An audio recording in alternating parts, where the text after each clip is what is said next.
قطعا برای همه شما پیش اومده مجبور شدین گوشیتون رو به کسی مثل تعمیرکار موبایل یا دوستتون که یه لحظه لازم داشته گوشیتون رو یه زنگی بزنه بدین، ولی نگران این بودین نکنه بره سراغ گالریتون عکساتون رو زیر و رو کنه و فایلاتون رو ای بالا و پایین کنه. نگران نباشین، ویدیو رو همین الان لایک کنین، بریم رو گوشی بهتون بگم چیکار کنیم.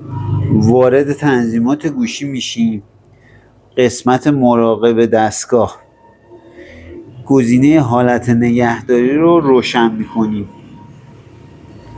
و شروع مجدد رو میزنیم.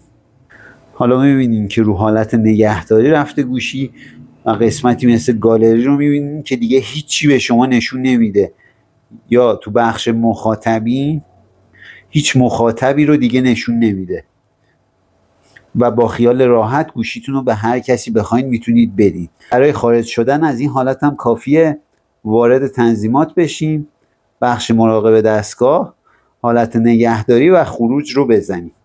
این ویدیو رو همین الان ذخیره کنید و برای دوستان خودتون هم بفرستید با این قابلیت جذاب آشنا بشن.